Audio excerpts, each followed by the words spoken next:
인생을 바꾸는 탈무드 명언. 잠깐만요. 지금 이 영상을 클릭한 당신 혹시 요즘 조금 지쳐있지 않으신가요?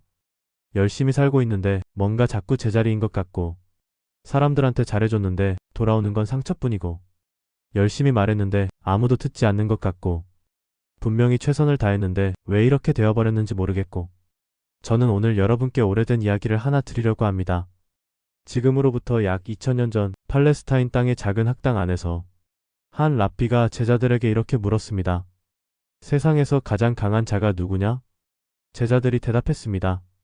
군대를 가진 자입니다. 부자입니다. 권력자입니다. 랍비는 고개를 저었습니다. 그리고 아주 조용히 이렇게 말했습니다. 강한 사람이란 자기를 억누를 수 있는 사람이다. 2000년이 지난 지금 우리는 더 많이 가졌고 더 많이 배웠고 더 빠르게 달리고 있습니다. 그런데 왜 여전히 같은 실수를 반복하고 있을까요? 왜 여전히 같은 고통 앞에서 무너지고 있을까요? 탈무드는 말합니다. 답은 이미 오래전에 나와 있었다고. 오늘 저는 여러분과 함께 인생을 바꾸는 탈무드 명언 26가지를 깊이 들여다보려 합니다. 그냥 명언을 읽어드리는 것이 아닙니다. 각 명언 뒤에 숨어있는 진짜 이야기, 당신의 삶에 직접 대입해 볼 수 있는 통찰, 그리고 오늘 당장 바꿀 수 있는 단 하나의 질문을 드릴 겁니다. 준비되셨나요? 지금 이 순간부터 당신의 인생이 조금씩 달라질지도 모릅니다. 탈무드. 많이 들어보셨을 겁니다. 하지만 정확히 어떤 책인지 아는 분은 의외로 많지 않습니다. 탈무드는 단순한 격언집이 아닙니다. 약 500년에 걸쳐 수백 명의 랍비들이 논쟁하고 반박하고 다시 질문하고 치열하게 사유한 끝에 완성된 인류 최고의 지혜서입니다.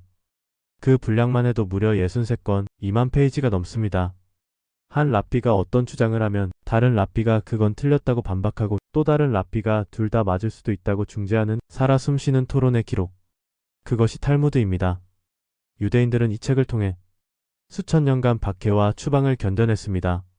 나라를 잃었어도 문화를 잃지 않았습니다. 재산을 빼앗겼어도 지혜를 빼앗기지 않았습니다. 탈무드를 공부한 유대인은 이렇게 말합니다. 우리가 강한 것은 근육이 강해서가 아니라 질문하는 법을 배웠기 때문이다. 그 질문이 오늘 여러분의 삶으로 들어옵니다. 사람에게 하나의 입과 두 개의 귀가 있는 것은 말하기보다 듣기를 두 배로 하라는 뜻이다. 저는 이 명언을 처음 들었을 때 솔직히 별로 와닿지 않았습니다. 당연한 거 아닌가요? 누구나 아는 말이잖아요. 그런데 잠깐, 여러분은 오늘 하루 동안 상대방의 말을 끝까지 들은 적이 몇 번이나 있으셨나요? 한번 솔직하게 생각해 보세요. 누군가 말을 하고 있을 때 우리 머릿속에선 이미 뭐가 돌아가고 있죠? 내가 뭐라고 대답할까? 저 사람 말이 맞나, 틀리나? 빨리 끝나야 할 텐데. 우리는 듣는 척을 하지만 실제로는 자기 다음 말을 준비하고 있습니다. 이걸 심리학에서는 선택적 청취라고 합니다. 자기가 듣고 싶은 것만 듣는 거죠. 생각해보세요. 부부싸움의 90%는 어디서 시작되나요? 당신은 내 말을 들어본 적이 없어. 직장에서의 오해는 어디서 비롯되나요? 제가 분명히 말씀드렸잖아요. 나는 그렇게 들은 적 없는데? 친구 사이의 갈등은요? 너 내 얘기를 제대로 듣긴 했어? 모두 다 듣지 않아서 생기는 일입니다.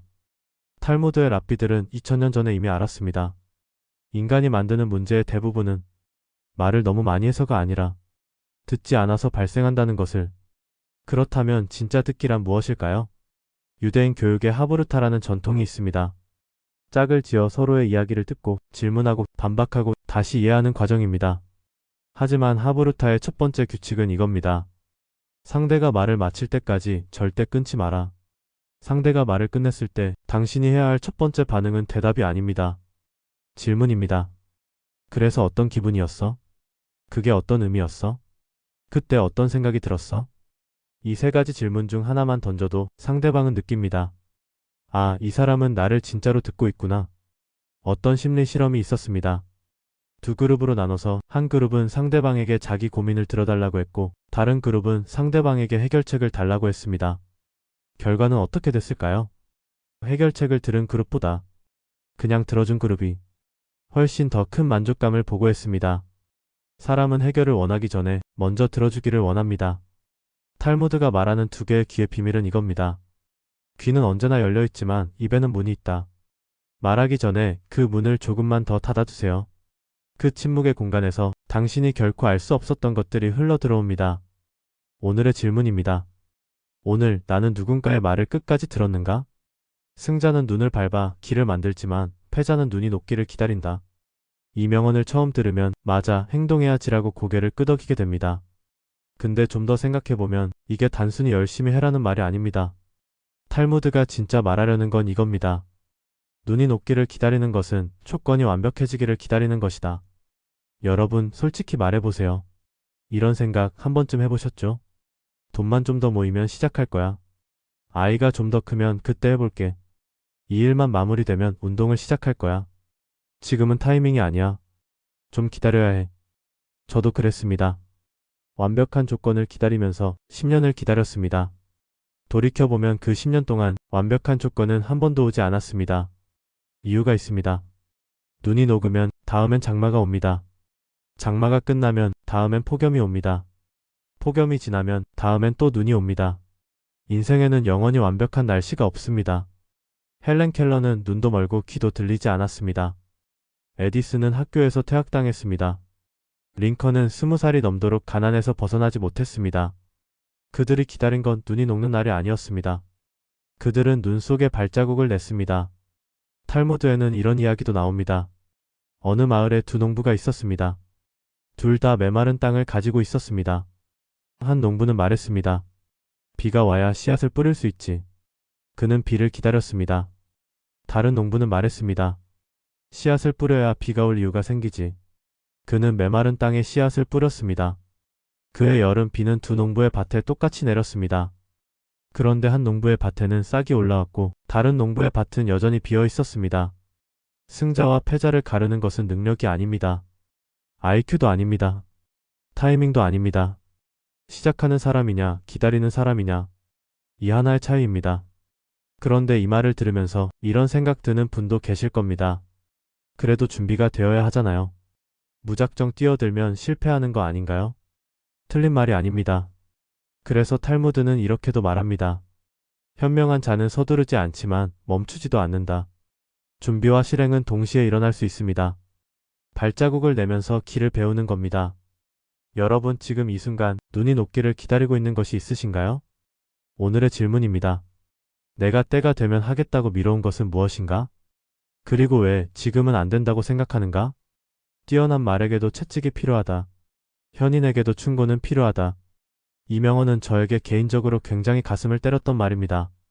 왜냐하면 저는 한동안 내가 틀릴 수 있다는 말을 정말 싫어했거든요. 잘하고 있다는 확신이 있을 때 누군가 그렇게 하면 안 되라고 하면 화가 납니다. 내가 이 길을 얼마나 오래 걸었는데 당신이 뭘 알아? 그런데 탈무드는 여기서 아주 섬세한 구분을 합니다. 뛰어난 말에게도 채찍이 필요하다고 했습니다. 못난 말에게도 중간 말에게도 채찍이 필요한 건 당연합니다. 탈무드가 강조하는 건 바로 뛰어난 말입니다. 즉, 잘하는 사람일수록 충고가 더 필요하다는 뜻입니다. 왜 그럴까요? 잘하는 사람은 자신의 방식이 옳다고 믿기 때문입니다. 그 믿음이 강할수록 잘못된 방향으로 더 힘차게 달립니다. 역사에서 이런 예는 넘쳐납니다. 코닥은 세계 최고의 사진 기업이었습니다. 기술도 뛰어났고 자원도 풍부했습니다. 하지만 디지털 카메라의 등장을 무시했습니다. 우리의 방식이 옳다는 확신이 있었으니까요. 아이러니하게도 코닥은 세계 최초의 디지털 카메라를 개발한 회사였습니다.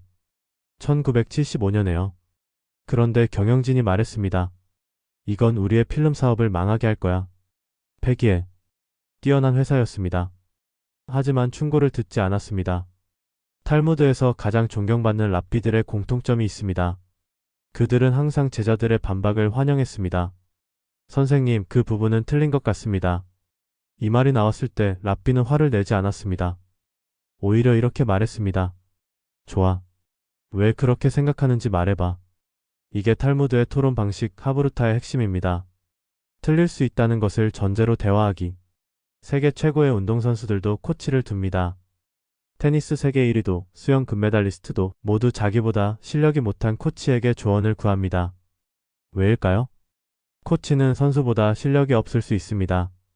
하지만 선수가 볼 수 없는 것을 봅니다. 바깥에서 보기 때문입니다. 충고를 듣는다는 것은 당신의 시야 밖을 보는 또 다른 눈을 갖는 것입니다. 여기서 중요한 포인트가 있습니다.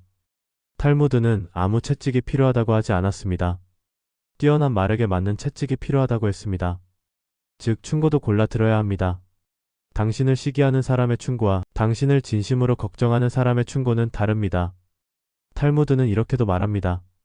적이 하는 칭찬보다 친구가 하는 비판이 더 가치 있다. 지금 여러분 주변에 불편하지만 귀 기울여야 할 충고를 해주는 사람이 있나요? 오늘의 질문입니다. 나는 최근에 누군가의 충고를 자존심 때문에 무시한 적이 있는가? 가능한 한 옷을 잘 입어라. 외모는 생각보다 훨씬 중요하다. 이 명언 처음 들으면 좀 의아할 수 있습니다. 탈무드가 고작 옷 이야기를 한다고? 인생의 지혜를 담은 책에서? 실은 이 명언이 가장 오해받는 탈무드 명언 중 하나입니다. 대부분의 사람들은 이 말을 들으면 외모지상주의를 조장하는 거 아닌가? 라고 생각합니다. 하지만 탈무드가 말하는 옷을 잘 입는다는 것은 명품을 입어라, 비싼 것을 입어라는 뜻이 아닙니다. 탈무드가 말하는 것은 이겁니다. 당신이 자신을 어떻게 대하는지 세상은 그것을 보고 당신을 대한다. 이건 아주 심오한 심리학입니다. 우리가 옷을 입을 때 우리는 단순히 몸을 가리는 게 아닙니다. 우리는 세상에 신호를 보냅니다. 나는 나를 소중히 여긴다. 나는 오늘의 만남을 진지하게 생각한다. 나는 이 자리에서 최선을 다할 준비가 되어 있다. 심리학의 앵클로드 인지엔시엘 OTH 디카그니션라는 개념이 있습니다. 옷이 우리의 생각과 행동에 영향을 미친다는 이론입니다. 실제 실험이 있었습니다. 같은 사람이 의사 가운을 입었을 때와 그냥 흰색 티셔츠를 입었을 때 집중력 테스트를 시켰습니다. 의사 가운을 입었을 때 주의력이 훨씬 높았습니다. 옷이 뇌를 바꾼 겁니다. 탈무드의 이 명언에는 또 다른 깊이가 있습니다. 고대 유대인들은 극심한 박해를 받았습니다. 재산을 빼앗기고 집을 잃고 심지어 노예로 팔리기도 했습니다. 그럼에도 불구하고 안식일에는 반드시 가장 좋은 옷을 꺼내 입었습니다. 왜일까요? 아무리 비참한 상황이어도 자신을 존중하는 모습을 잃지 않음으로써 내면의 존엄성을 지켰던 것입니다. 옷은 갑옷이었습니다. 세상이 나를 무너뜨려도 나 자신은 무너지지 않겠다는 선언. 여러분, 오늘 아침 옷을 어떻게 입으셨나요? 어차피 집에 있는데, 어차피 아무도 안 보는데, 그 마음 이해합니다. 저도 재택근무 때 잠옷으로 하루를 보낸 날이 있었습니다. 그런데 신기한 일이 있었어요. 잠옷을 입은 날과 옷을 제대로 갖춰 입은 날에 생산성이 눈에 띄게 달랐습니다. 옷을 갖춰 입은 날 저는 더 집중했고 더 창의적이었고 더 에너지가 넘쳤습니다. 탈무드가 2000년 전에 알았던 것을 현대 심리학이 이제야 증명하고 있습니다. 오늘의 질문입니다. 나는 지금 나 자신을 어떻게 대우하고 있는가? 그것이 세상이 나를 대우하는 방식과 얼마나 닮아 있는가? 자신보다 현명한 사람 앞에서는 침묵하라. 이 명언을 들으면 어떤 분은 이렇게 생각할 수 있습니다. 그럼 아무 말도 하지 말라는 거야? 아닙니다. 전혀 그런 뜻이 아닙니다. 탈무드가 말하는 침묵은 두려움의 침묵이 아닙니다. 배움의 침묵입니다. 우리가 말을 할 때 우리는 이미 아는 것을 꺼내놓습니다. 하지만 우리가 침묵할 때 우리는 아직 모르는 것을 받아들일 수 있습니다. 탈무드에는 이런 표현이 있습니다. 말은 은이고 침묵은 금이다. 왜 침묵이 금일까요? 금은 희귀하기 때문입니다. 우리는 말을 너무 쉽게 하고 침묵을 너무 어색해합니다. 어떤 사람을 만났을 때 그 사람이 이 시간 동안 자기 이야기만 했습니다. 그 자리를 나오면서 여러분은 어떤 생각이 드실 것 같나요? 아마 이렇게 생각할 겁니다. 저 사람은 왜 저리 자기 이야기만 할까? 그런데 여러분, 우리도 그럴 때가 있지 않으신가요?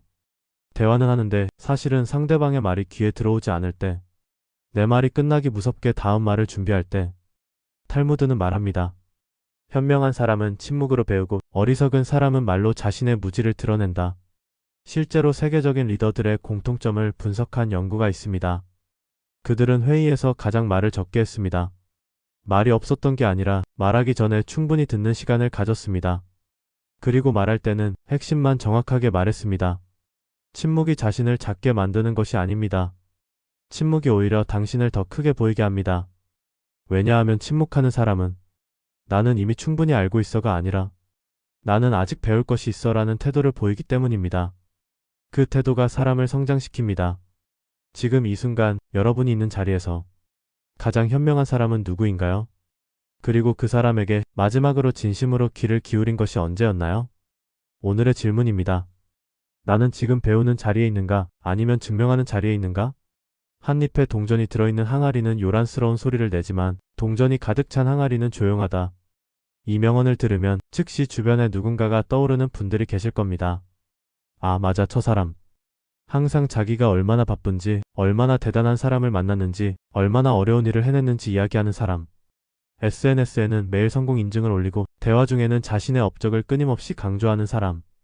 탈무드는 2000년 전에 이미 이 사람을 분석했습니다. 요란한 항아리는 비어있기 때문에 소리가 납니다. 빈 공간이 있어야 소리가 울리거든요. 그러나 가득 찬 항아리는 조용합니다. 빈 공간이 없으니까요. 진짜로 채워진 사람은 소리를 낼 필요가 없습니다. 제가 살면서 정말 깊이 존경했던 사람들이 있습니다. 그들의 공통점은 하나였습니다. 자신에 대해 거의 이야기하지 않았습니다. 하지만 그들과 함께 있으면 말하지 않아도 뭔가 묵직한 것이 느껴졌습니다. 그들이 한마디 할 때 주변이 조용해졌습니다. 반면에 항상 자신을 강조하고 자랑하고 떠드는 사람들은 시간이 지날수록 그 공허함이 드러났습니다. 이 명언에는 또 다른 메시지가 있습니다. 우리가 요란스럽게 구는 이유는 무엇일까요? 불안하기 때문입니다. 나를 알아봐줘. 나를 인정해줘. 나를 무시하지 마. 이 외침이 크면 클수록 내면은 더 비어있다는 신호입니다. 탈무드는 그 불안을 탓하지 않습니다. 다만 그 불안을 채우는 방법이 잘못되었다고 말합니다. 외부의 인정으로 채우려 할수록 항아리는 더 비어갑니다. 진짜 채움은 내면에서 옵니다. 항아리를 채우는 방법은 더 요란하게 구는 것이 아닙니다. 더 깊이 배우고 더 많이 베풀고 더 조용히 성장하는 것입니다. 오늘의 질문입니다. 나는 지금 내 삶을 채우고 있는가 아니면 알리고 있는가? 만나는 모든 사람에게 무엇인가를 배울 수 있는 사람이 세상에서 가장 현명한 사람이다. 이 명언은 제가 가장 좋아하는 탈무드 명언 중 하나입니다. 왜냐하면 이 명언 하나가 세상을 바라보는 방식을 완전히 바꿔놓기 때문입니다. 우리는 매일 수십, 수백 명의 사람과 스칩니다. 편의점 직원, 지하철에서 옆에 앉은 노인, 회사 청소부 아주머니, 배달 기사님. 이 사람들을 우리는 어떻게 대하나요? 솔직히 말하면 대부분은 거의 눈에 들어오지도 않습니다. 배경처럼 지나치는 경우가 많죠. 그런데 탈무드는 말합니다. 그 모든 사람이 당신의 스승이라고. 어떻게 그럴 수 있을까요? 탈무드에는 이런 이야기가 나옵니다. 한 젊은 랍비가 위대한 스승을 찾아갔습니다. 선생님, 저는 어디서 가장 많은 것을 배웠습니까? 스승이 대답했습니다. 나는 내 학생들에게서 가장 많이 배웠다. 그 다음으로는 내 스승에게서, 그리고 내 적에게서. 적에게서요? 그렇다.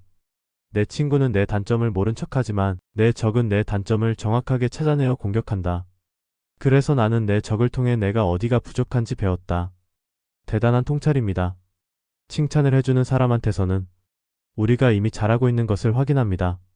하지만 비판하는 사람, 심지어 싫어하는 사람한테서 우리는 우리가 아직 부족한 것을 배울 수 있습니다. 그게 쉬운 일이냐고요? 절대 쉽지 않습니다. 하지만 탈무드가 말하는 세상에서 가장 현명한 사람의 기준이 바로 그겁니다. 모든 만남에서 배움을 찾아낼 수 있는 자. 세계적인 건축가 안도 다다오는 청소부 아저씨에게서 공간의 청결함을 배웠다고 합니다. 스티브 잡스는 서예 수업에서 타이포그래피를 배웠습니다. 에디슨은 실패한 실험들에서 무엇이 안 되는지를 배웠습니다. 배움의 재료는 어디에나 있습니다. 문제는 배우려는 마음이 열려 있느냐입니다. 오늘 여러분이 만나는 모든 사람에게 딱 한 가지만 물어보세요. 마음속으로라도 좋습니다. 이 사람에게서 내가 배울 수 있는 것은 무엇일까? 오늘의 질문입니다. 나는 누구를 만나든 배울 준비가 되어 있는가?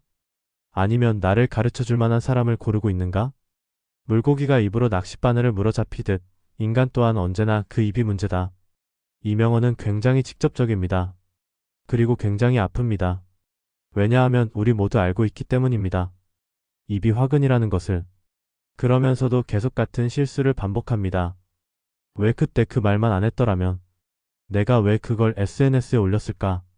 왜 저 사람 앞에서 그 말을 해버렸을까? 후회는 항상 말 다음에 찾아옵니다. 탈무드에서 가장 많이 다루는 주제 중 하나가 바로 입입니다. 히브리어로 라쇼나라 악한 혀. 탈무드는 말합니다. 라쇼나라는 살인보다 나쁠 수 있다. 살인은 한 사람을 죽이지만 악한 혀는 말하는 자, 듣는 자, 그리고 대상이 된 자. 세 명을 동시에 죽인다. 말이 만드는 파문을 생각해 보세요. 직장에서 누군가에 대해 험담을 했습니다. 듣는 사람이 또 다른 사람에게 전합니다. 그 사람이 또 전합니다. 처음에는 어가 비험담했어였는데 10번을 거치면 어가 비를 완전히 망가뜨리려 한 대가 됩니다. 말은 스스로 커집니다. 말한 사람이 통제할 수 없는 크기로. 그런데 이 명언의 핵심은 사실 따로 있습니다. 물고기는 왜 낚싯바늘을 물까요? 배가 고프기 때문입니다. 미끼가 있기 때문입니다. 탈무드는 물고기를 비웃지 않습니다.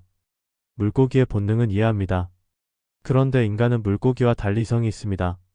미끼가 보여도 멈출 수 있는 능력이 있습니다. 그 미끼가 무엇이냐고요? 화가 났을 때 내뱉고 싶은 말, 이겨야 할 것 같을 때 내뱉는 말, 인정받고 싶어서 과장하는 말, 두려울 때 거짓으로 포장하는 말, 이 모든 것이 미끼입니다.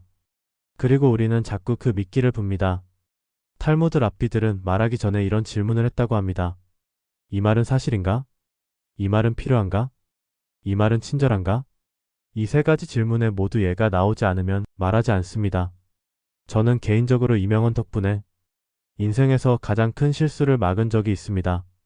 화가 머리까지 났을 때 보내려던 메시지. 그 메시지를 보내기 직전에 이 명언이 떠올랐습니다. 물고기처럼 입으로 낚싯바늘을 물지 마라.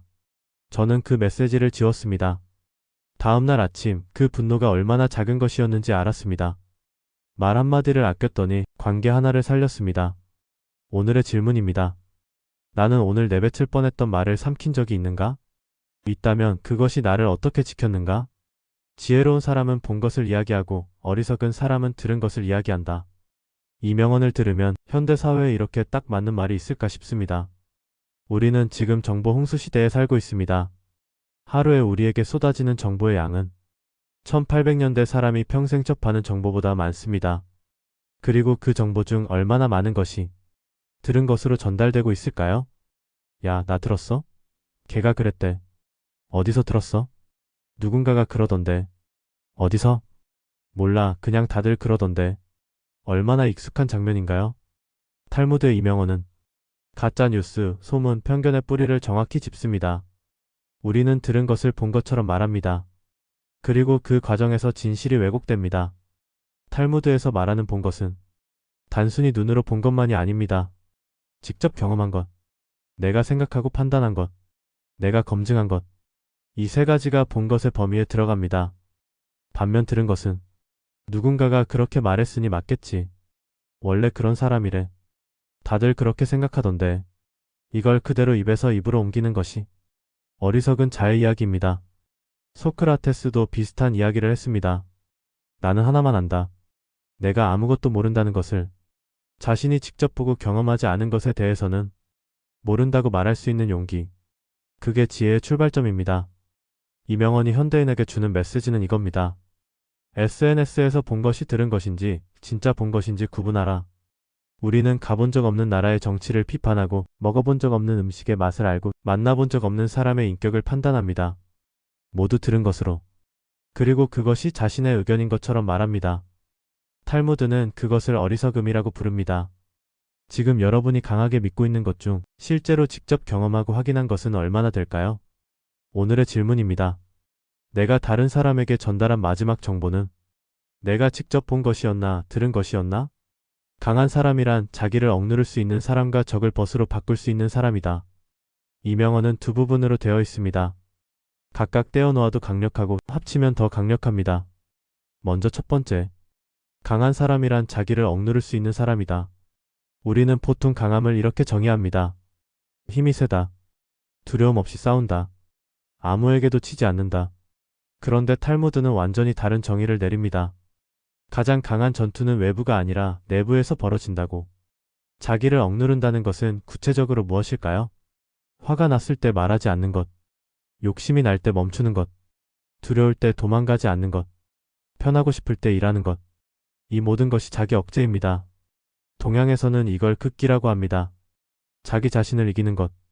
세상에서 가장 어려운 싸움이 무엇인지 아십니까? 바로 자기 자신과의 싸움입니다. 상대방을 이기는 것은 충분한 전략과 자원이 있으면 가능합니다. 하지만 자기 자신을 이기는 것은 전략과 자원만으로는 안 됩니다. 날마다 매 순간 새로운 싸움을 해야 합니다. 이제 두 번째 부분입니다. 강한 사람이란 적을 벗으로 바꿀 수 있는 사람이다. 이것은 더 놀라운 정의입니다. 적을 없애는 것이 아닙니다. 적을 이기는 것도 아닙니다. 적을 친구로 만드는 것입니다. 왜 이게 강함의 증거일까요? 적을 이기려면 힘이 필요합니다. 하지만 적을 친구로 만들려면 그보다 훨씬 더 큰 무언가가 필요합니다. 이해력, 공감 능력, 자존심을 내려놓는 용기, 그리고 긴 안목. 적을 이기면 그 순간 이깁니다. 하지만 적을 친구로 만들면 영원히 이깁니다. 에이브러햄 링컨의 유명한 일화가 있습니다. 그의 참모가 물었습니다. 대통령님, 왜 자꾸 적을 친구로 만들려 하십니까? 적은 제거해야 하지 않습니까? 링컨이 대답했습니다. 내가 적을 친구로 만들 때 나는 그 적을 제거하는 것이요. 링컨은 탈무드를 읽었는지 모르겠지만 탈무드의 지혜와 같은 결론에 도달했습니다. 적을 없애는 가장 확실한 방법은 그를 친구로 만드는 것이라는. 여러분 인생에 지금 적이라고 느껴지는 사람이 있으신가요? 그 사람과의 관계에서 어떤 접근 방식이 진짜 강한 것일까요? 오늘의 질문입니다. 나는 지금 이기려 하는가 아니면 이해하려 하는가? 슬기로운 자와 벗하면 자연이 현명해지고 어리석은 자와 벗하면 기필코 해를 입는다. 이 명언을 들으면 지금 당신 주변에 있는 사람들이 떠오르실 겁니다. 그리고 아마 약간 불편한 감정도 드실 겁니다. 왜냐하면 이 명언은 우리에게 아주 불편한 진실을 말해주기 때문입니다. 당신이 어떤 사람과 함께 하느냐가 당신이 어떤 사람이 되느냐를 결정한다. 사람은 환경의 동물입니다. 유명한 연구가 있습니다. 당신이 가장 많은 시간을 보내는 5명을 생각해 보세요. 당신의 수입은 그 5명의 평균 수입과 비슷할 가능성이 높습니다. 수입만이 아닙니다. 생각의 수준, 말하는 방식, 세상을 보는 관점도 그 5명의 영향을 가장 많이 받습니다. 여러분 주변에 이런 사람이 있으신가요? 만날 때마다 에너지를 빼앗아가는 사람, 항상 불평하고 부정적이고 남을 깎아내리는 사람, 어떻게든 당신의 열정에 찬물을 끼얹는 사람. 탈무드는 그 사람을 나쁜 사람이라고 규정하지 않습니다. 다만 그 사람과 함께 있을수록 당신이 해를 입는다고 말할 뿐입니다. 반대로 만날 때마다 영감을 주는 사람, 당신의 가능성을 믿어주는 사람, 더 나은 자신이 되고 싶게 만드는 사람, 그런 사람과 함께 있으면 여러분도 모르는 사이에 조금씩 그 사람을 닮아갑니다. 이것을 탈무드에서는 수도관 효과라고 비유합니다. 깨끗한 물이 흐르는 관 안에 있으면 깨끗해지고 더러운 물이 흐르는 관 안에 있으면 더러워진다. 그렇다고 어리석은 친구를 모두 끊어야 한다는 말은 아닙니다. 탈무드는 또 이렇게 말합니다. 어리석은 자를 판단하기 전에 어디서 그가 어리석어졌는지를 먼저 보라. 어리석음에도 이유가 있습니다. 환경이 그를 그렇게 만들었을 수도 있습니다. 그러나 그 이유를 이해하는 것과 그 영향을 그대로 받아들이는 것은 다릅니다. 연꽃은 진흙에서 자라지만 진흙이 되지 않습니다. 탈무드는 말합니다. 세상에 속하되 세상에 삼켜지지 마라. 오늘 지금 당신 주변에 있는 5명을 떠올려 보세요. 그들이 당신을 어디로 이끌고 있나요? 오늘의 질문입니다. 나의 주변 환경은 나를 성장시키고 있는가 아니면 나를 서서히 갉아먹고 있는가? 남을 헐뜯는 것은 새 사람을 죽인다. 자기 자신과 상대방 그리고 그것을 듣고 있는 사람이다. 이 명언은 말의 폭력성에 대한 가장 무서운 경고입니다. 우리는 보통 헐뜯는 것이 피해자에게만 나쁜 것이라고 생각합니다. 하지만 탈무드는 3명이 죽는다고 합니다. 헐뜯는 자신, 헐뜯음을 당하는 상대방, 그것을 듣는 사람. 첫 번째, 헐뜯는 자기 자신이 죽는 이유. 남을 헐뜯는 행위는 자기 내면을 도구로 채우는 것입니다. 우리가 누군가를 헐뜯을 때 우리의 뇌는 그 부정적인 에너지를 그대로 흡수합니다. 연구에 따르면 부정적인 이야기를 하는 사람은 실제로 스트레스 호르몬이 증가하고 면역 체계가 약해진다고 합니다. 남을 욕하는 것은 독약을 먹는 것과 같습니다. 그 독이 피해자에게 가기 전에 먼저 내 몸을 통과합니다. 두 번째, 헐뜯음을 당하는 상대방이 죽는 이유. 이건 명확합니다. 헐뜯음은 그 사람의 명예를 죽입니다. 명예는 한번 무너지면 다시 세우기 극히 어렵습니다. 탈무드에서 명예를 훼손하는 것은 살인과 동급으로 취급됩니다. 왜냐하면 육체적 생명은 하나이지만 사회적 생명도 그만큼 소중하기 때문입니다. 세 번째, 듣고 있는 사람이 죽는 이유. 이게 가장 흥미로운 부분입니다. 헐뜯는 이야기를 들을 때 우리는 그것을 그냥 흘려듣지 못합니다. 뇌가 정보를 저장하기 때문입니다. 아, 어가 B에 대해 그렇게 말했어? 그럼 B는 그런 사람이구나. 그래서 그 자리에 없는 사람의 이미지가 내 마음속에서 죽습니다. 아직 만나지도 않은 사람을 헐뜯음이라는 간접 살인으로 이미 죽여버리는 거죠. 뿐만 아니라 헐뜯는 이야기를 듣는 사람은 말하는 사람에 대해 어떻게 생각할까요? 저 사람 나 없을 때는 나 이야기도 저렇게 하겠다. 결국 헐뜯는 자기 자신도 신뢰를 잃습니다. 모두가 죽는 겁니다. 탈무드는 이 진리를 2000년 전에 알았습니다. 지금 이 순간 누군가에 대해 하려던 말이 있으신가요? 그 말이 그 사람에게 어떤 영향을 미칠지, 그리고 여러분 자신에게 어떤 영향을 미칠지 한번 생각해 보세요. 오늘의 질문입니다. 나는 오늘 누군가를 헐뜯었는가? 만약 그랬다면 그것이 나를 어떻게 만들었는가? 인간에게는 세 가지 이름이 있다. 태어났을 때 부모가 지어준 이름과 우정에서 우러나 친구들이 부르는 이름, 그리고 생애가 끝났을 때 얻게 되는 명성이 그것이다. 이 명언은 인생 전체를 관통하는 탈무드의 가장 철학적인 명언 중 하나입니다. 천천히 씹어보겠습니다. 첫 번째 이름, 부모가 지어준 이름. 이 이름은 당신이 선택하지 않았습니다. 부모가 당신에게 준 선물이자 당신이 이 세상에 존재한다는 첫 번째 선언입니다. 이 이름에는 부모의 소망이 담겨 있습니다. 건강하게 자라라. 슬기롭게 살아라. 행복하게 살아라. 하지만 이 이름은 아직 빈 그릇입니다. 아무 내용도 없습니다. 당신이 살아가며 채워야 합니다. 두 번째 이름, 친구들이 부르는 이름. 이 이름이 중요합니다. 친구들이 당신을 어떻게 부르느냐는 당신이 어떤 사람으로 살아왔느냐를 보여줍니다. 의리 있다. 따뜻하다. 믿을 수 있다. 아니면 반대로 쓰고 버린다. 이기적이다. 말이 안 통한다. 이 이름은 당신이 의도하지 않아도 자연스럽게 생겨납니다. 관계 속에서, 행동 속에서. 세 번째 이름, 생애가 끝났을 때 얻는 명성. 이 이름이 가장 중요합니다. 탈무드가 가장 강조하는 이름입니다. 이 이름은 당신이 죽은 후에 사람들이 기억하는 당신입니다. 그 사람은 어떤 사람이었어? 그 사람 덕분에 내 인생이 바뀌었어. 그 사람이 남긴 것은 헤브라이어로 셈토브, 좋은 이름. 탈무드는 말합니다. 좋은 이름은 좋은 기름보다 낫다. 기름은 물질이고 한정되어 있지만 좋은 이름, 명성은 시간이 지날수록 더 빛납니다. 여기서 탈무드가 던지는 핵심 질문이 있습니다. 당신은 지금 어떤 세 번째 이름을 만들어가고 있습니까? 이 질문은 단순한 질문이 아닙니다. 이 질문에 제대로 답하려면 오늘 하루를 어떻게 살아야 하는지가 결정됩니다. 나는 어떻게 기억되고 싶은가? 거꾸로 생각해보세요. 당신이 원하는 세 번째 이름에서부터 오늘의 행동이 결정됩니다. 그 사람은 따뜻했다는 말을 듣고 싶다면 오늘 누군가에게 따뜻해야 합니다. 그 사람은 포기하지 않았다는 말을 듣고 싶다면 오늘 포기하지 않아야 합니다. 그 사람이 있어서 우리가 행복했다는 말을 듣고 싶다면 오늘 누군가를 행복하게 해야 합니다. 세 번째 이름은 화려한 업적으로만 만들어지지 않습니다. 매일의 작은 행동들, 가장 가까운 사람들에게 보여주는 태도, 아무도 보지 않을 때의 선택들. 이것들이 쌓여서 세 번째 이름이 됩니다. 오늘의 질문입니다.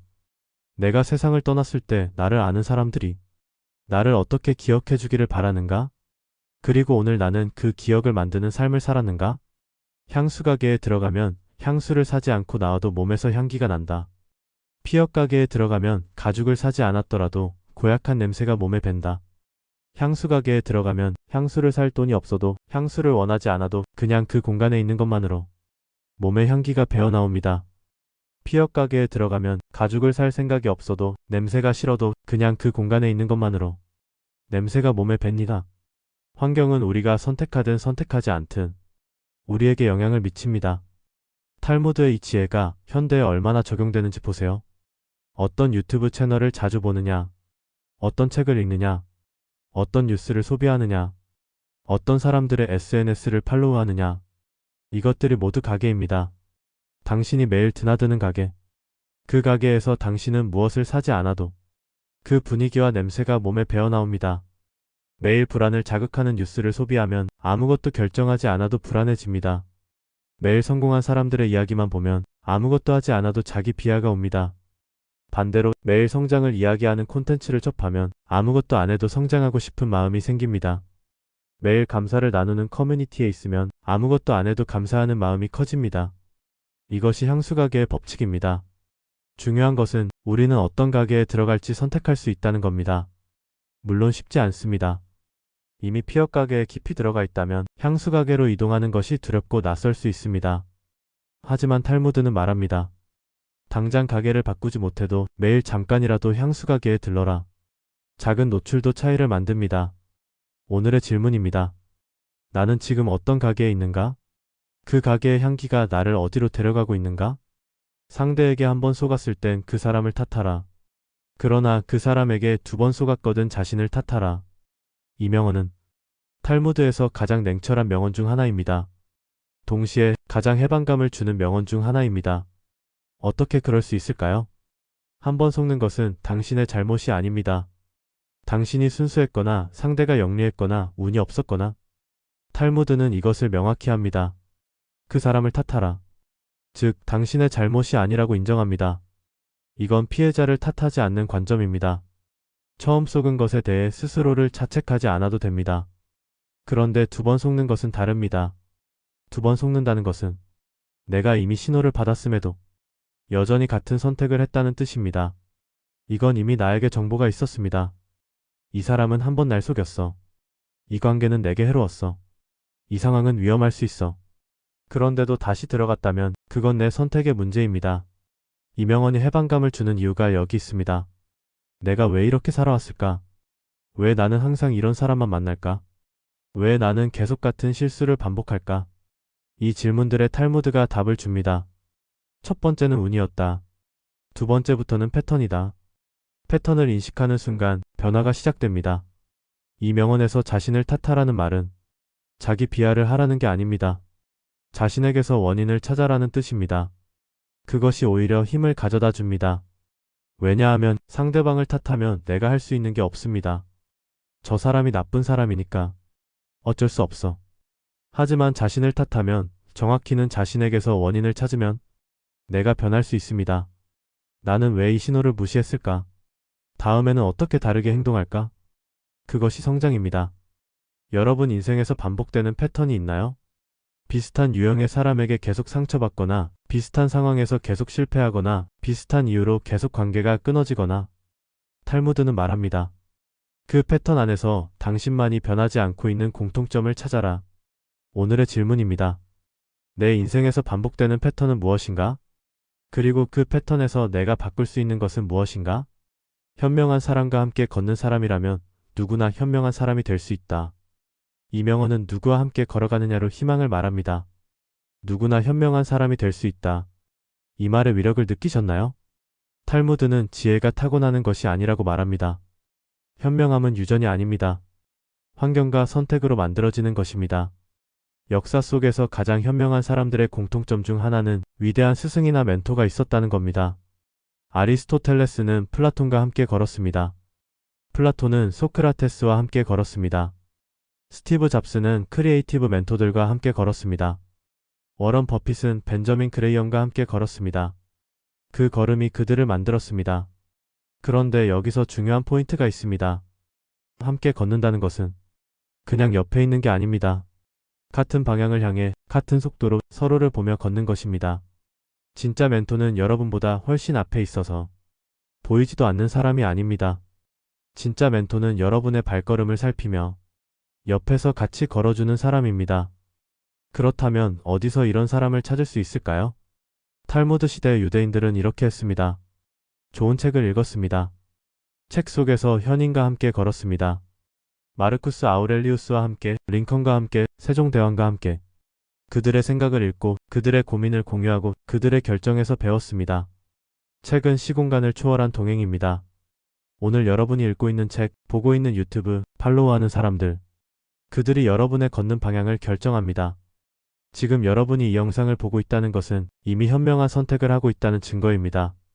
오늘의 질문입니다. 내가 지금 현명해지기 위해 함께 걷고 있는 사람은 또는 책은 무엇인가? 삽목처럼 딱딱하고 굽힐 줄 모르는 사람이 아니라 갈대처럼 부드럽고 굽힐 줄 아는 사람이 되라. 이 명언은 탈무드 전체를 통틀어 가장 역설적인 명언 중 하나입니다. 왜 역설적이냐고요? 우리가 보통 생각하는 강함은 흔들리지 않는 것, 굽히지 않는 것입니다. 그런데 탈무드는 반대로 말합니다. 굽힐 줄 아는 것이 더 강한 것이라고. 자연에서 태풍이 불면 가장 먼저 쓰러지는 것이 뭔지 아십니까? 가장 크고 단단한 나무입니다. 태풍의 힘을 정면으로 받아내려 하기 때문입니다. 버티려 하기 때문입니다. 반면 갈대는 어떻게 하냐고요? 그냥 흔들립니다. 바람이 부는 대로 그쪽으로 구부러집니다. 그리고 바람이 지나가면 다시 일어납니다. 이게 탈무드가 말하는 유연함의 핵심입니다. 굽힌다는 것은 지는 게 아닙니다. 살아남는 것입니다. 우리 삶에도 이런 태풍이 옵니다. 예상치 못한 실직, 배신당한 관계, 실패한 사업, 갑작스러운 질병. 이때 삽목처럼 버티려는 사람은 부러집니다. 내 계획과 달라. 이건 내 방식이 아니야. 절대 이 상황을 받아들일 수 없어. 이 버팀이 결국 더 큰 상처로 돌아옵니다. 반면 갈대처럼 유연한 사람은 이렇게 합니다. 지금 상황이 이렇구나. 그럼 이 상황에서 내가 할 수 있는 것은? 바람과 싸우지 않고 바람을 이용해서 방향을 잡습니다. 이건 포기가 아닙니다. 이건 적응입니다. 유튜브는 원래 데이팅 사이트였습니다. 넷플릭스는 원래 DVD 배달 서비스였습니다. 인스타그램은 원래 위치 기반 체크인 앱이었습니다. 이 회사들은 삽목이 아니라 갈대였습니다. 시장이 원하는 방향으로 구부러졌습니다. 그리고 세상을 바꿨습니다. 하지만 주의할 점이 있습니다. 갈대는 어느 방향이든 무조건 구부러지지 않습니다. 뿌리가 있습니다. 그 뿌리 당신의 핵심 가치와 원칙는 흔들려선 안 됩니다. 유연함은 원칙 없이 이쪽 저쪽으로 휘어지는 것이 아닙니다. 핵심을 지키면서 방법과 방향을 바꾸는 것입니다. 갈대는 흔들려도 뿌리는 뽑히지 않습니다. 그것이 갈대의 강함입니다. 오늘의 질문입니다. 나는 지금 버텨야 할 것과 유연해져야 할 것을 제대로 구분하고 있는가? 이미 끝난 일을 후회 말고 하지 못한 일에 후회하라. 이 명언은 탈무드에서 가장 실용적인 명언 중 하나입니다. 그러면서 가장 해방감을 주는 명언이기도 합니다. 우리가 가장 많이 하는 후회는 두 가지입니다. 왜 그랬을까? 행동에 대한 후회. 왜 안 했을까? 비행동에 대한 후회. 심리학 연구에 따르면 단기적으로는 행동에 대한 후회가 더 강하고 장기적으로는 비행동에 대한 후회가 더 오래 남습니다. 즉 하고 나서 실패한 것보다 하지 않아서 기회를 놓친 것이 10년 후에 더 크게 아픕니다. 탈무드는 이 연구보다 2000년 전에 이미 알았습니다. 이 명언의 심오함은 두 번째 부분에 있습니다. 하지 못한 일에 후회하라. 이건 단순히 도전해라는 말이 아닙니다. 탈무드는 하지 못한 일이라고 했습니다. 하기 싫었던 일이 아닙니다. 하지 못한 일입니다. 그 차이를 아시겠나요? 하기 싫어서 안 한 것은 선택입니다. 하고 싶었지만 두려워서 게을러서 타인의 눈 때문에 못한 것이 진짜 후회가 됩니다. 하지 않은 이유는 무엇이었나요? 실패할 것 같아서, 사람들이 뭐라고 할 것 같아서, 지금은 아직 이른 것 같아서, 나는 그럴 자격이 없는 것 같아서. 탈무드는 이 모든 이유를 두려움이라는 하나의 이름으로 부릅니다. 그 두려움이 하지 못한 일을 만들었고 그 하지 못한 일이 세월이 지나면 가장 큰 후회가 됩니다. 지금 여러분이 가장 두려워하는 것이 있다면 그것이 바로 해야 할 일일 가능성이 높습니다. 두려움은 종종 방향을 알려줍니다. 무섭다는 것은 그것이 중요하다는 신호입니다. 중요하지 않은 것은 두렵지 않습니다. 오늘의 질문입니다. 나는 지금 두려움 때문에 하지 못하고 있는 것이 무엇인가? 10년 후에 나는 그것에 대해 어떤 감정을 가질 것인가? 당신의 친구에게는 친구가 있고 그 친구의 친구에게도 친구가 있다. 비밀을 지켜라. 이 명언은 현대의 SNS 시대에 가장 강력한 경고를 담고 있습니다. 마치 탈무드가 오늘을 위해 쓴 것 같습니다. 나만 알아. 절대 아무한테도 말 안 해. 이 말을 믿은 사람 여기 계신가요? 탈무드는 말합니다. 당신이 비밀을 말한 그 친구에게도 친구가 있습니다. 그 친구도 나만 알아.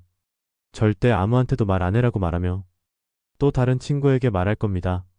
수학적으로 계산해보면 당신이 10명에게 말한 비밀이 각자 10명에게 전달되면 100명이 알게 됩니다.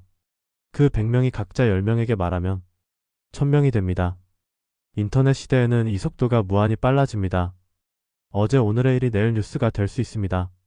하지만 이 명언이 말하는 비밀은 단순히 남의 이야기가 아닙니다. 당신 자신의 비밀도 포함됩니다. 당신의 약점, 당신의 계획, 당신의 두려움. 이것을 모든 사람에게 말하지 마세요. 탈무드에 이런 표현이 있습니다. 꿈을 말하기 전에 먼저 이루어라. 꿈을 너무 일찍 말하면 두 가지가 생깁니다. 첫째, 당신의 열정이 식습니다.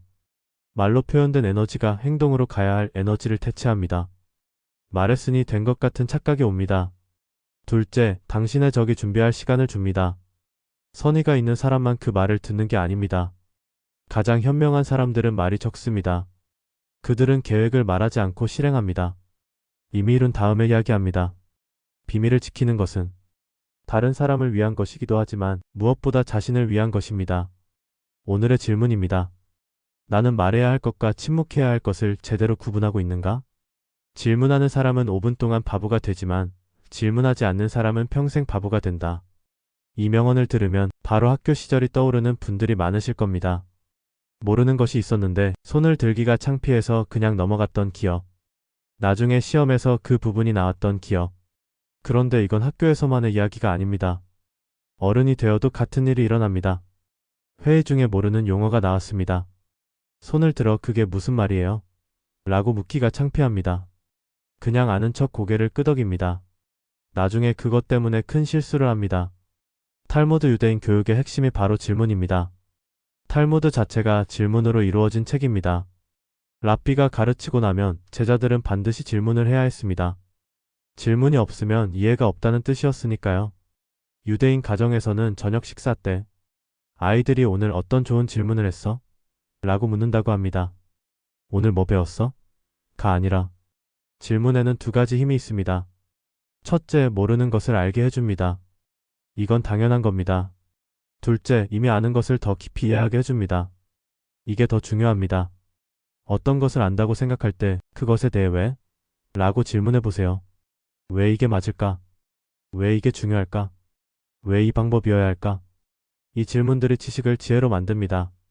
저는 개인적으로 이 명언 때문에 가장 두려웠던 질문을 한 적이 있습니다. 솔직히 제가 뭘 잘 못하고 있는 건가요? 이 질문을 묻기까지 오래 걸렸습니다. 답이 두려웠기 때문입니다. 하지만 그 대답을 들었을 때 그것이 저를 가장 많이 성장시켰습니다. 5분 동안 바보가 되기를 두려워했다면 그 성장은 없었을 겁니다. 오늘의 질문입니다. 나는 지금 창피해서 묻지 못하고 있는 것이 있는가? 넘어지는 것은 실패가 아니다. 넘어진 채로 있는 것이 실패다. 이 명언은 아마 탈무드 명언 중에서 가장 많이 인용되는 것 중 하나일 겁니다. 그만큼 보편적인 진리를 담고 있기 때문입니다. 하지만 오늘은 이 명언을 조금 다른 각도에서 보겠습니다. 탈무드는 넘어지는 것을 전혀 나쁜 것으로 보지 않습니다. 오히려 넘어짐은 필수적인 것입니다. 걸음마를 배우는 아기를 생각해 보세요. 수백 번 넘어집니다. 그래도 계속 일어납니다. 왜일까요? 아기에게는 실패했다는 개념 자체가 없기 때문입니다. 그냥 다음 시도로 넘어갈 뿐입니다. 어른이 되면서 우리는 이상한 관념을 학습합니다. 넘어지면 안 된다. 실패하면 끝이다. 남들이 보고 있다. 이 관념들이 우리를 마비시킵니다. 넘어지는 것이 두려워서 아예 걷지 않으려 합니다. 탈무드는 이렇게 묻습니다. 일어나는 것이 무섭지 않느냐? 또 넘어질 수도 있는데. 그리고 스스로 답합니다. 두렵다. 하지만 넘어진 채로 있는 것이 더 무섭지 않느냐? 링컨은 21번 선거에서 패배했습니다. 에디슨은 백열 전구를 만들기까지 1만 번 실패했습니다. J.K. 롤링은 12번 출판사에게 거절당했습니다. 월트 디즈니는 은행 대출을 300번 거절당했습니다. 이들의 공통점은 실패하지 않은 것이 아닙니다. 넘어진 채로 있지 않은 것입니다. 그런데 이 명언에서 간과하기 쉬운 부분이 있습니다. 넘어진 채로 있는 것이 실패다. 얼마나 빨리 일어나야 할까요? 탈무드는 말하지 않습니다. 이유가 있습니다. 어떤 넘어짐은 잠깐 누워서 숨을 고를 시간이 필요합니다. 크게 넘어졌을 때는 바로 일어나려 하면 더 다칩니다. 탈무드가 말하는 넘어진 채로 있는 것은 영구적인 포기를 말합니다. 잠깐의 회복 기간을 말하는 게 아닙니다. 때로는 넘어진 채로 하늘을 보며 쉬어도 됩니다.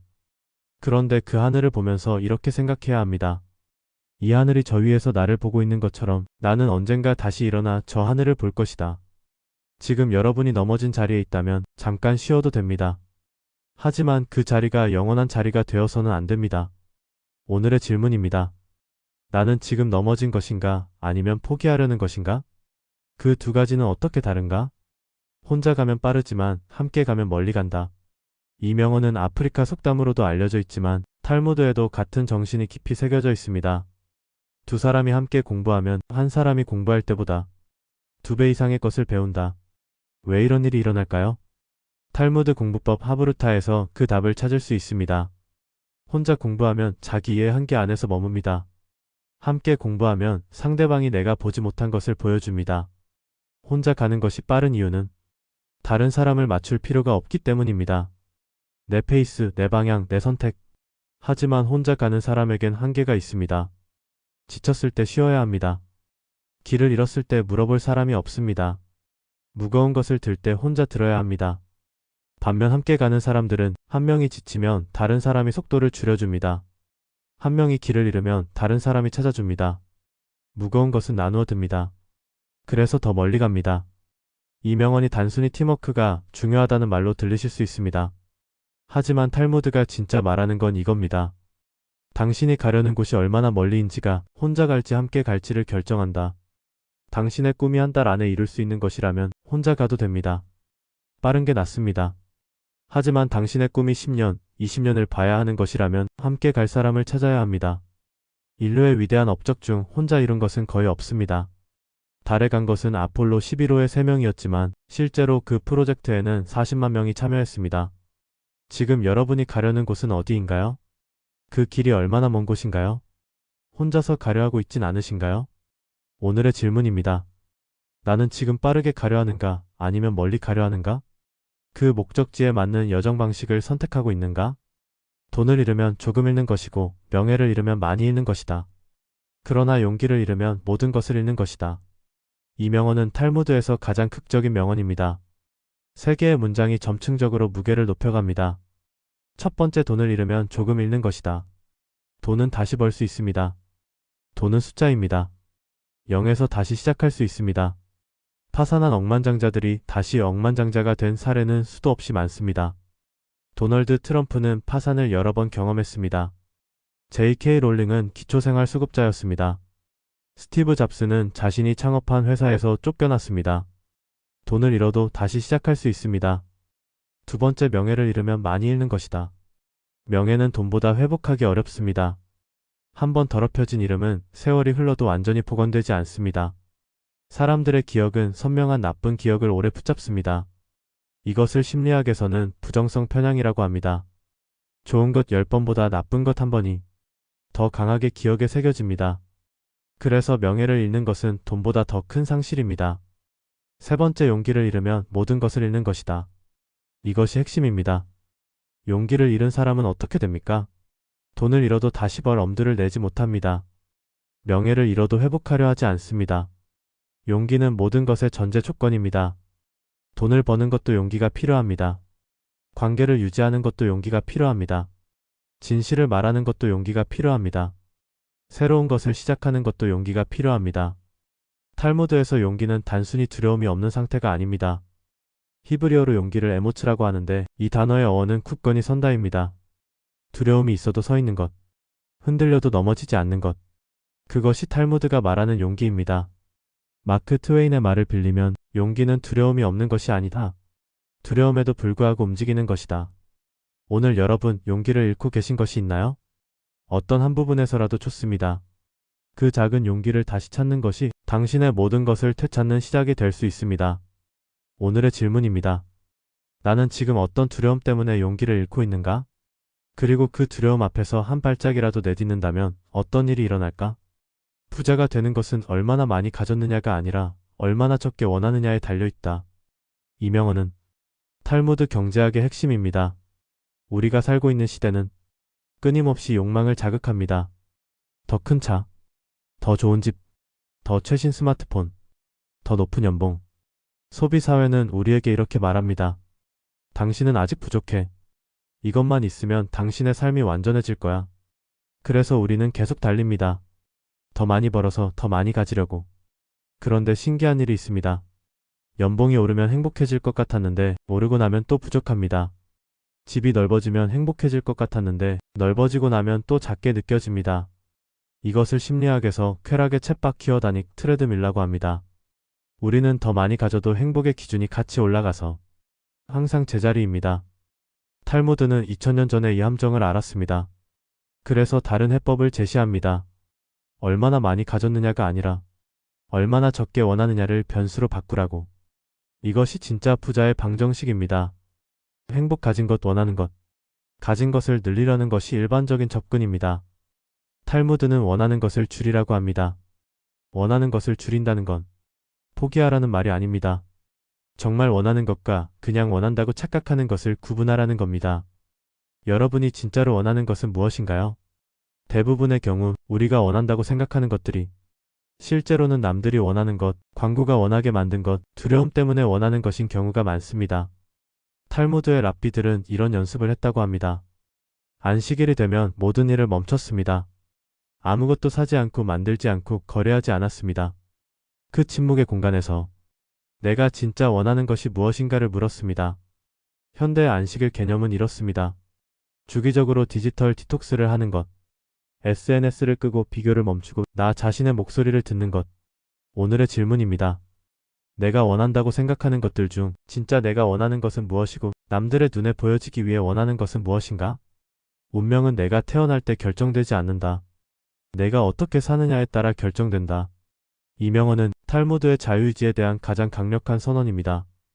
탈무드 시대에는 운명론이 팽배했습니다. 당신이 태어날 때 이미 모든 것이 정해졌다. 많은 종교와 철학이 이렇게 가르쳤습니다. 그런데 탈무드는 반박합니다. 히브리어로 이 개념을 베이라, 선택이라고 합니다. 탈무드는 말합니다.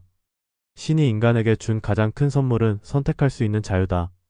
당신이 어느 나라에서, 어떤 부모에게, 어떤 환경에서 태어났느냐는 당신이 선택하지 않았습니다. 하지만 그 환경 안에서 어떻게 반응하고, 어떤 선택을 하고, 어떤 방향으로 나아가느냐는 전적으로 당신의 선택입니다. 같은 부모에게서 태어난 형제가 전혀 다른 삶을 사는 경우를 우리는 자주 봅니다. 같은 동네, 같은 학교, 같은 가정. 그런데 한 명은 위대한 삶을 살고 다른 한 명은 그렇지 못한 경우가 있습니다. 차이는 환경이 아닙니다. 선택이었습니다. 빅터 프랭클은 나치 수용소에 갇혔습니다. 가족을 잃었습니다. 모든 것을 빼앗겼습니다. 하지만 그는 말했습니다. 그들이 나에게서 모든 것을 빼앗을 수 있었지만 한 가지만은 빼앗지 못했다. 내가 그 상황을 어떻게 받아들이느냐에 대한 선택. 그는 극한의 고통 속에서도 자신의 태도를 선택했습니다. 그것이 그를 살게 했고 훗날 의미치료라는 위대한 학문을 창시하게 했습니다. 운명은 출발선이 아닙니다. 운명은 매 순간의 선택이 쌓여서 만들어지는 것입니다. 오늘 여러분의 선택이 1년 후, 10년 후, 30년 후의 운명을 만들고 있습니다. 오늘의 질문입니다. 나는 지금 내 운명이 정해져 있다고 생각하는가? 아니면 내가 만들어가는 것이라 생각하는가? 그 생각의 차이가 오늘 나의 행동을 어떻게 바꾸는가? 이미 끝나버린 일을 후회하기보다는 하고 싶었던 일을 하지 못한 것을 후회하라. 우리가 오늘 여행의 마지막 명언에 왔습니다. 이 명언은 명언 18번 이미 끝난 일을 후회 말고 하지 못한 일에 후회하라와 비슷해 보이지만 조금 다른 깊이를 가집니다. 이미 끝나버린 일. 이 세 글자에 집중해 보세요. 끝나버린 일. 과거의 실수. 잘못된 선택. 잃어버린 관계. 놓쳐버린 기회. 이것들은 이미 끝나버렸습니다. 당신이 아무리 후회해도 아무리 울어도 그 일은 다시 돌아오지 않습니다. 그런데 우리는 그 끝나버린 일들에 얼마나 많은 시간을 쏟을까요? 어떤 사람들은 10년 전 일을 아직 후회합니다. 20년 전 선택에 아직 묶여 있습니다. 30년 전 실패가 아직도 자신을 규정한다고 생각합니다. 그 후회는 과거를 바꾸지 못합니다. 하지만 현재를 갉아먹습니다. 탈무드는 말합니다. 끝나버린 일을 후회하는 것은 이미 쏟아진 물을 다시 그릇에 담으려는 것과 같다. 반면에 하고 싶었던 일을 하지 못한 것에 후회하라. 이것은 다릅니다. 아직 끝나지 않았을 수도 있는 일들입니다. 아직 늦지 않았을 수도 있는 꿈들입니다. 아직 시작할 수 있는 가능성들입니다. 탈무드 랍비들이 이 가르침을 통해 전하려 한 것은 과거에 묶이는 대신 미래에 투자하라. 이겁니다. 끝나버린 일을 후회하는 에너지를 아직 하지 못한 일을 향한 용기로 전환하라. 브로니 웨어라는 호스피스 간호사가 있었습니다. 임종을 앞둔 수백 명의 환자들을 돌보면서 그들의 가장 큰 후회를 기록했습니다. 가장 많이 나온 후회는 이겁니다. 나는 다른 사람들이 기대하는 삶이 아니라 내 자신에게 진실한 삶을 살 용기가 있었어야 했다.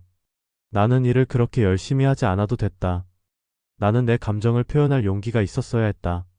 나는 친구들과 더 많은 시간을 보냈어야 했다. 나는 더 행복해지도록 나 자신을 허락했어야 했다. 한 가지 공통점이 있습니다. 모든 후회가 하지 않은 것에 대한 것이었습니다. 해서 후회한다는 사람은 없었습니다. 탈무드의 지혜가 증명된 것입니다. 우리는 오늘 26가지 명언을 함께 걸어왔습니다. 각 명언들이 여러분의 삶에 어떻게 닿았는지 모릅니다. 어떤 명언은 깊이 찔렸을 수도 있고, 어떤 명언은 위로가 됐을 수도 있고, 어떤 명언은 나 이거 이미 알고 있었는데라고 느꼈을 수도 있습니다. 하지만 탈무드가 말합니다. 아는 것과 사는 것 사이의 거리를 좁히는 것이 지혜다. 오늘의 마지막 질문입니다. 내가 오늘까지 하지 못한 것들 중 지금 당장 시작할 수 있는 것이 딱 하나만 있다면 그것은 무엇인가? 오늘 우리가 함께한 이 26가지 명언들. 어쩌면 이 중에 단 하나만 기억해도 됩니다. 당신의 삶에 가장 깊이 박혔던 그 하나. 오늘 밤 잠들기 전에 다시 떠오르는 그 하나. 그것을 붙잡으세요. 탈무드의 랍비들은 이렇게 말했습니다. 한 가지를 깊이 배우는 것이 100가지를 얕게 배우는 것보다 낫다. 오늘도 끝까지 함께 해주셔서 진심으로 감사합니다. 이 영상이 여러분의 하루에 아주 작은 빛 하나가 되었기를 바랍니다.